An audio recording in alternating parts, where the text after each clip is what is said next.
Hello tout le monde, j'espère que vous allez bien. Aujourd'hui, nous allons découvrir ensemble l'incroyable histoire de Stacy Castor, une affaire que je pense vous n'êtes pas prêts d'oublier. Avant d'aller plus loin, n'hésitez pas à vous abonner à ma chaîne si vous en avez envie, à me laisser un petit pouce vers le haut pour m'encourager, installez-vous confortablement et on est parti. Stacy Ruth Daniels est née le 24 juillet 1967 dans la petite ville de Clay, dans l'état de New York. Elle grandit avec ses parents, Jerry et Judy, son grand frère Jamie et sa petite sœur Darcy. Jerry était concessionnaire auto et Judy était mère au foyer, ce qui permettait à Stacy et ses frères et sœurs d'avoir une enfance normale puisqu'il y avait toujours quelqu'un à la maison pour leur donner de l'attention. Stacy était une petite fille pleine de vie, mais en grandissant, ses parents vont constater qu'elle était de moins en moins espiègle et qu'au contraire, elle devenait têtue, voire rebelle. Ce caractère bien trempé était peut-être dû au fait que pour son âge, Stacy était plus intelligente que la moyenne, elle était en avance par rapport aux autres enfants de son âge et avait donc davantage besoin d'être stimulée intellectuellement. C'est pourquoi ses parents vont toujours la pousser dans les études et Stacy va décider de se diriger vers des études de droit. C'est pendant ces études qu'en 1985, Stacy va faire la rencontre de Michael Wallace via leur cercle d'amis. À ce moment-là, Stacy n'a que 17 ans et Michael en a 24, mais Stacy est très attirée par le côté nounours, rigolo, protecteur et extraverti de Michael. Malheureusement, à cette époque, il était assez difficile de concilier les études et la vie sentimentale et la vie familiale, mais Stacy n'en a que faire, elle décide de se consacrer pleinement à son amour.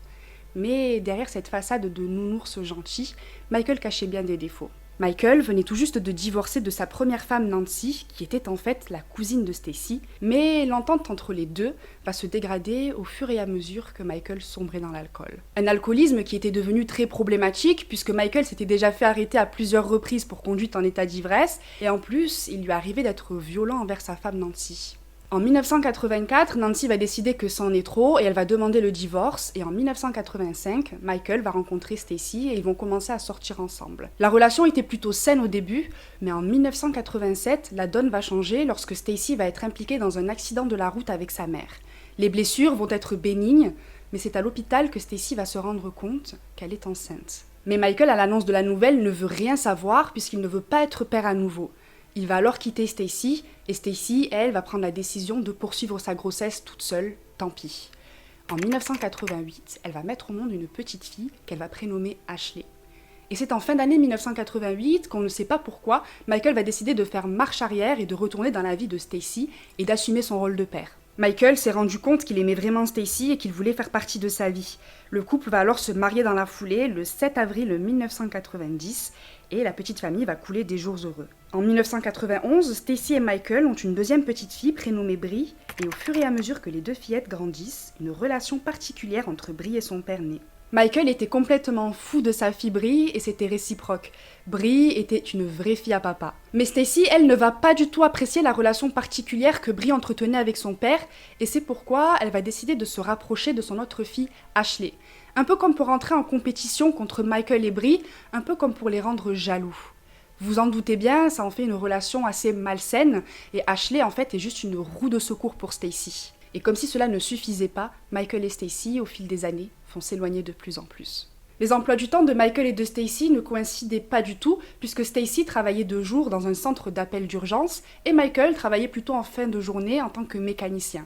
Donc difficile d'entretenir des relations, puisqu'en fait ils ne se voyaient que très peu, et ils ne se voyaient qu'à l'heure du coucher. Et comme vous pouvez vous en douter, Michael a eu de plus en plus de mal à cacher ses démons. On ne sort pas de l'alcoolisme comme ça en un claquement de doigts, et si au début Stacy ne s'était rendu compte de rien quand elle n'habitait pas avec Michael, là elle commençait vraiment à en pâtir. Mais la goutte d'eau était quand Michael avait trompé Stacy. En 1999, Stacy a commencé à se confier auprès de ses collègues de travail sur ses projets de divorce. Elle voulait juste attendre que les fêtes de fin d'année, Noël et le Nouvel An soient passées, parce qu'elle ne voulait pas gâcher la fête pour ses filles, et ensuite elle voulait prendre ses affaires et quitter la maison. Mais Stacy n'aura pas le temps d'arriver au bout de ses projets, puisqu'un drame va survenir. Juste avant Noël, Michael se sentait très mal. Il a consulté un médecin et il lui a expliqué qu'il se sentait comme saoul en permanence. Il avait du mal à marcher, il avait du mal à garder son équilibre et il avait tout le temps des nausées. Le médecin et lui ont d'abord pensé à une infection ou un problème d'oreille interne, mais aucun traitement ne semblait venir à bout de ces symptômes. Un jour, alors que Michael faisait sa sieste sur le canapé du salon, Il s'était assis, avait vomi de partout, sur lui-même et sur la table basse, et il s'était rendormi comme si de rien n'était. Plus les jours passaient, et plus l'état de santé de Michael se dégradait, jusqu'au 11 janvier 2000, où Michael a rendu son dernier souffle, quelques semaines à peine après le début de ses symptômes. Et c'est malheureusement Ashley, alors âgée de 12 ans, qui va faire la macabre découverte. Elle rentrait de l'école lorsqu'elle a vu son père allongé sur le canapé. Il était très agité, un peu comme s'il était pris de convulsions. Elle était en ligne avec sa mère et elle lui a expliqué qu'elle ne comprenait pas ce qu'il se passait avec son père, et quand elle a raccroché, elle est partie chercher sa petite sœur à l'école. C'est quelques minutes plus tard que Stacy, en rentrant du travail, va découvrir son mari gisant sans vie sur le canapé et elle va appeler les secours. Tout s'est passé extrêmement vite et tout le monde était très étonné de la mort du père de famille. Michael avait 38 ans et malgré ses problèmes d'addiction, il était quand même en pleine forme. Il n'avait aucun antécédent de maladie grave. Les médecins vont quand même conclure à une crise cardiaque tout en demandant à Stacy si elle désirait quand même une autopsie plus approfondie pour voir de quoi Michael était vraiment mort. Stacy, bizarrement, va refuser et va se contenter du diagnostic des médecins. La sœur de Michael, dès le début, va refuser de croire à une crise cardiaque et elle va demander une autopsie complète, mais Stacy, étant l'épouse de Michael, c'est elle qui va avoir le dernier mot. Ashley et Bree se souviennent que la perte de leur père était un moment très bouleversant pour tout le monde, mais que bizarrement, Stacy, elle, n'avait pas pleuré et était restée plutôt calme. Au départ, Ashley et Bree avaient pris ça comme une preuve de maturité de la part de leur mère, qui voulait rester forte pour ses filles. Suite au décès de son mari, Stacy a touché 55 000 $ d'assurance vie, et pour fêter cette rentrée d'argent, ou plutôt pour apaiser le chagrin de ses filles, Stacy a décidé de les emmener à Disneyland. On voyait que Stacy faisait de son mieux pour se reconstruire et pour aider ses filles à faire leur deuil. Elle s'était énormément rapprochée d'elle et elles passaient le plus clair de leur temps ensemble. Au final, la vie avait repris son cours. Un peu trop rapidement pour certains. En 2001, soit un an après la mort de Michael, Stacy Wallace rencontre David Castor. Il gérait une entreprise familiale de chauffage et de climatisation et gagnait pas mal sa vie. À l'inverse de Michael, David n'était pas vraiment un fêtard. Il ne buvait pas beaucoup d'alcool et il ne sortait pas le soir. Janice, son ex-femme, décrit David comme étant un homme responsable. C'était plutôt un homme d'extérieur. Ses passions étaient le quad, le bateau et la motoneige. Mais malheureusement, en 1997, un accident de motocross va changer la vie de David à tout jamais. Il était lancé à pleine vitesse lorsque son motocross s'est littéralement désintégré et David s'est retrouvé projeté à plusieurs mètres sous les yeux horrifiés de Janice et de leur fils David Jr. Heureusement, David va survivre à ses blessures, mais il va avoir de nombreux traumatismes crâniens et cérébraux irréversibles. Comme pour Marty Durham, pour ceux qui ont suivi l'affaire de Bud le perroquet, les séquelles neurologiques de David ont eu un gros impact sur sa personnalité. En plus de l'amnésie, David avait des accès de violence et il avait des tendances à devenir contrôlant.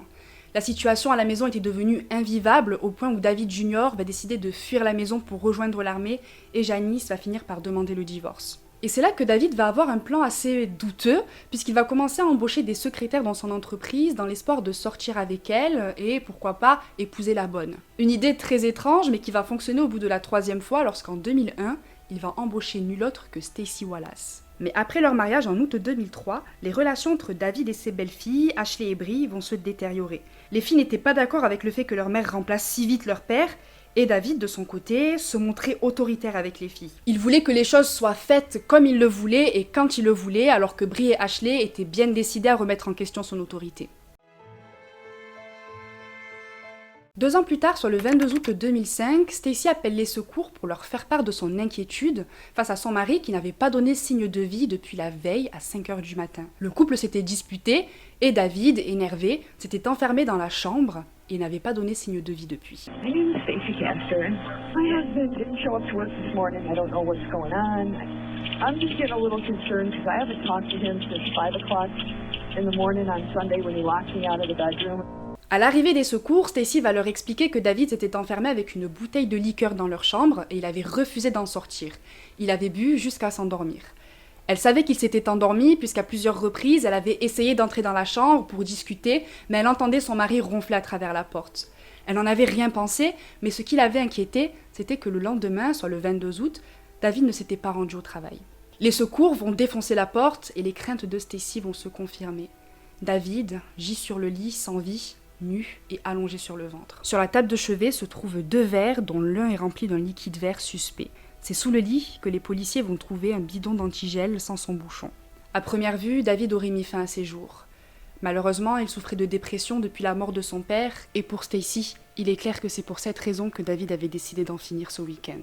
Mais en fouillant la maison, les policiers vont trouver dans la poubelle de la cuisine une poire à jus qui sert à arroser la dinde, et celle-ci sentait très fort l'alcool, un peu comme si on l'avait utilisée pour transférer un liquide dans un verre d'alcool. C'est là que les policiers vont commencer à se demander si finalement David n'avait pas été victime d'un meurtre. Une thèse qui va être appuyée par l'entourage de David ainsi que par son ex-femme Janice, puisque pour eux, David n'aurait jamais mis fin à ses jours. Commence alors une enquête qui va durer pas moins de 2 ans. Premier fait intéressant, David, dans son testament, avait tout légué à Stacy et à ses filles, et rien à son fils biologique. Étrange. Deuxième incohérence, mettre fin à ses jours avec de l'antigel n'est pas vraiment courant. Absorber de l'antigel provoque des douleurs intenses, des vomissements et des vertiges. L'antigel forme des sortes de cristaux dans le sang et dans les tissus. Ce qui veut dire que David a souffert un long moment avant que ses organes ne finissent par lâcher. Et puis pourquoi mettre fin à ses jours avec de l'antigel lorsque les policiers ont trouvé une arme à feu dans la table de chevet près du corps sans vie de David ? Le verre, retrouvé dans la chambre et qui contenait de l'antigel, est emmené au labo et les empreintes de Stacy y sont retrouvées. Bon, on pourrait se dire que c'est logique puisque le verre appartenait à la famille, donc Stacy a pu le manipuler plusieurs fois, mais le problème c'est que les empreintes ne se trouvaient pas autour du goulot comme si on avait bu, mais plutôt en dessous du verre comme si on avait tendu le verre à quelqu'un ou fait boire quelqu'un qui n'en avait pas la capacité. Le détective Spinelli, mis sur cette affaire, va se renseigner sur la mort du précédent mari de Stacy, Michael Wallace, et il va découvrir que la mort de David et celle de Michael présentent de nombreuses similitudes. Stacy avait prétendu que Michael souffrait de beaucoup de maladies, mais il va se rendre compte, après consultation de son dossier médical, que le seul problème de santé que Michael avait rencontré dans sa vie, c'était une hernie. En 2007, il fait exhumer le corps de Michael, qui était bizarrement enterré à côté de celui de David, et comme on pouvait s'y attendre, malgré les années qui ont passé et la sévère décomposition du corps de Michael, ses organes étaient complètement cristallisés, signe d'un empoisonnement à l'antigel. Nous avons maintenant affaire à un double homicide, probablement commis par Stacy Castor. Il ne restait plus qu'à le prouver. Le 7 septembre 2007, alors que Stacy va être emmenée au poste de police afin d'être interrogée par le détective Spinelli, une question va la mettre dans l'embarras. Lorsque le détective va lui demander si elle se rappelle dans lequel des 2 verres elle avait mis le jus de cranberry, Stacy va répondre spontanément et mot pour mot « Eh bien, quand j'ai versé l'antige... » avant de s'arrêter net et de reprendre « Je veux dire le jus de cranberry ». Un lapsus révélateur qui ne va pas démonter Stacy, puisqu'elle va s'énerver, accuser l'enquêteur de vouloir la piéger et elle va le menacer d'appeler un avocat. Les enquêteurs contactent Ashley, la fille de Stacy, pour lui annoncer la mauvaise nouvelle que son père Michael avait en fait été assassiné. Elle va être secouée par cette annonce, mais surtout, elle ne va pas croire une seule seconde que ce soit sa mère, sa meilleure amie, la coupable de cet assassinat. Après avoir raccroché, elle appelle immédiatement sa mère, un appel qui va être enregistré puisque la maison de Stacy avait été placée sur écoute. They exhumed your father's body, and I didn't believe it, so I went out and checked. I started crying. I got upset, like, he was resting peacefully and they just dug him up. Avant de raccrocher, Stacy va inviter Ashley à venir boire quelques coups à la maison, puisque Ashley vivait maintenant en résidence universitaire, histoire de décompresser un petit peu et de se soutenir dans cette dure épreuve. Le 12 septembre 2007 au soir, Ashley se rend chez sa mère et les deux boivent des cocktails faits maison par Stacy dans des verres jetables. Mais c'est seulement après quelques verres qu'Ashley va commencer à se sentir très étrange. L'alcool lui est trop monté à la tête et elle va littéralement s'écrouler dans son lit jusqu'au lendemain. Au réveil, Ashley a la gueule de bois de sa vie, mais elle décide de se rendre tout de même à ses cours. Stacy lui téléphone dans la journée pour lui proposer de remettre ça le soir même, ce qu'Ashley accepte avec plaisir. Mais la soirée ne va pas du tout se passer comme prévu. I need an ambulance. What's the problem? My daughter has taken some pills. Sounds like there's something in her throat. Ashley. Oh my god, oh my god, oh my god. C'est Brie qui va retrouver sa sœur inconsciente dans son lit, respirant à peine. Elle presse sa mère pour qu'elle appelle les urgences. C'est pendant son appel avec les secours que Brie découvre une lettre tapée à l'ordinateur et imprimée par Ashley, dans laquelle elle avoue le meurtre de son père et de son beau-père, et elle y annonce également qu'elle a décidé de mettre fin à ses jours pour ces raisons. She left a letter. She left a letter. Left a note. Oh my god, this is not happening. Emmenée aux urgences, Ashley est sauvée de justesse puisqu'elle était à 15 minutes seulement de rejoindre son père et son beau-père.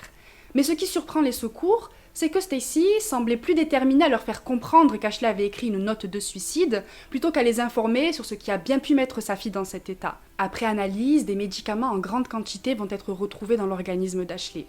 À son réveil, Ashley va être très surprise de se retrouver sur un lit d'hôpital entourée par une flopée de policiers, et encore plus surprise lorsqu'ils vont l'informer de la lettre de suicide et du fait qu'elle aurait tué son père et son beau-père. Elle ne se souvient pas de grand-chose, à part du fait que le cocktail avait un goût très étrange et que lorsqu'elle en avait fait la remarque à sa mère, cette dernière lui avait dit de prendre une paille, de l'enfoncer au fond de sa gorge et de boire d'un coup sec afin de ne pas avoir le goût. Elle s'est exécutée, mais ensuite elle a ressenti une très forte fatigue et elle a décidé d'aller se coucher. Ça y est, les policiers tenaient enfin Stacy. Ils n'en croyaient pas leurs yeux. Elle était vraiment prête à tout pour maintenir son petit train de vie et son confort, et même éliminer sa propre fille, afin de la faire accuser des meurtres de ses maris. Stacy est arrêtée le jour même pour les meurtres de David Castor, de Michael Wallace et pour la tentative de meurtre de sa fille Ashley Wallace. Elle va tout nier en bloc et elle va déclarer que le seul souci qu'elle n'ait jamais eu avec la justice, c'était à 18 ans lorsqu'elle avait eu une amende pour excès de vitesse. Alors le simple fait de se faire arrêter et de se faire menotter devant tout le monde comme ça à l'hôpital l'a terrifiée au plus haut point. La pauvre. Le 12 janvier 2009 se tient le procès de Stacy Castor. Le juge accepte les preuves concernant la mort de Michael Wallace, malgré le fait qu'il ait été déclaré mort de mort naturelle. Et vous allez le voir, même le procureur va perdre son sang-froid face à une Stacy de marbre et très peu coopérative malgré les graves accusations. You've been poisoning him from Friday night onward, hadn't you? No, sir. No. Did Ashley poison him? I did not poison him. When did Ashley poison him? I can't answer that question. That's it. My God, is this your testimony? That's not what I said. Elle va même pousser le vice en engageant un détective privé pour qu'il trouve n'importe quoi qui pourrait inculper sa fille. Et le détective va bien trouver quelque chose puisqu'il va trouver une vieille lettre qu'Ashley avait écrite à son ex-petite amie dans laquelle elle avait menacé de mettre fin à ses jours. On pense que c'est une surréaction de la part d'une adolescente qui avait le cœur brisé comme ça peut arriver à tout le monde. La défense de Stacy va quand même s'appuyer sur cette lettre d'amourette de jeunesse pour prouver qu'Ashley avait des tendances suicidaires. Mais comment croire qu'une enfant de 12 ans à l'époque ait pu tuer son père à petit feu et réitérer l'expérience 5 ans plus tard avec son beau-père? De toute façon, 2 brouillons de la pseudo-lettre de suicide d'Ashley sont retrouvés sur l'ordinateur de Stacy, et les 2 brouillons sont datés de la veille de la soirée presque fatale d'Ashley, alors que celle-ci était encore à la fac. Le 5 mars 2009, Stacy Castor est condamnée à 51 ans minimum de prison, 25 ans pour le meurtre de David, 25 ans pour la tentative de meurtre de sa fille Ashley, et de 1 à 4 ans de prison pour avoir falsifié le testament de David. Stacy n'a pas été condamnée pour le meurtre de Michael pour une raison que j'ignore, peut-être parce que Michael est officiellement décédé d'une crise cardiaque et qu'à part les traces de poison sur son corps, les policiers n'ont pas vraiment de preuves de meurtre. I never knew what hate was until now. Even though I do hate her, I still love her at the same time. That bothers me, it's so confusing. Ashley et Bree ont eu du mal à se remettre de toute cette histoire. Selon Ashley, je cite, « J'aurais voulu qu'elle me dise qu'elle était désolée pour tout ce qu'elle a fait et pour tous ses mensonges. Et même si cela me fait énormément souffrir, pour moi, c'est adieu maman. Tu t'es donné énormément de mal, mais j'ai survécu et je survivrai puisque maintenant, je suis entourée de personnes qui m'aiment. Je vais faire le bien autour de moi, même si la vie a fait de moi une orpheline dans tous les sens du terme. » Le 11 juin 2016, Stacy Castor est retrouvée morte dans sa cellule de ce qui ressemble à une mort naturelle. Elle est décédée à 48 ans sans jamais avoir revu ses filles. Et elle maintient son innocence jusqu'au bout. Elle dira « Je n'ai jamais tué Michael, je n'ai jamais tué David, et je n'ai jamais tenté de tuer ma fille. Point. Je ne dirai jamais que je l'ai fait. » Autant vous dire que l'affaire Stacy Castor a longtemps fasciné et continue à fasciner le public, au point que des films et plusieurs documentaires sont sortis sur cette affaire. Ce qui est le plus surprenant, c'est la froideur, la cruauté et le vice de cette femme et mère, prête à tout, mais vraiment à tout, pour maintenir son petit confort et son petit train de vie, quitte à éliminer les personnes de son entourage qu'elle est censée aimer, et même sa propre fille. Je me mets à la place d'Ashley et je n'ose imaginer le choc et la douleur d'apprendre que non seulement elle partage les mêmes gènes qu'une meurtrière, mais qu'en plus, sa mère avait fait semblant d'être sa meilleure amie pendant tant d'années, de lui raconter tous les secrets, d'être sa confidente, de passer le plus clair de son temps avec elle, tout ça pour au final lui mettre sur le dos les meurtres de son père et de son beau-père, et de continuer à le maintenir jusqu'au bout, tout en la regardant droit dans les yeux, et ce devant tout le monde. Comment faire confiance après ça ? Et on a pu constater cette propension au vice dès le départ, lorsque Stacy s'était rapprochée de sa fille Ashley, uniquement parce qu'elle était jalouse de la relation fusionnelle que Bree entretenait avec son père Michael. La pauvre Ashley aura été le bouc émissaire de sa mère jusqu'au bout. C'est tout pour cette affaire fascinante et frustrante. Personnellement, elle m'a mis en colère quand même, parce que je me dis comment on peut faire ça à sa propre famille, comment on peut faire ça en général de toute façon.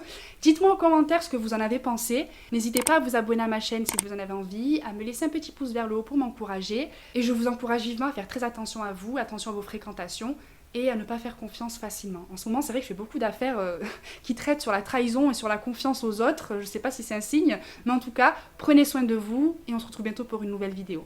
Bye!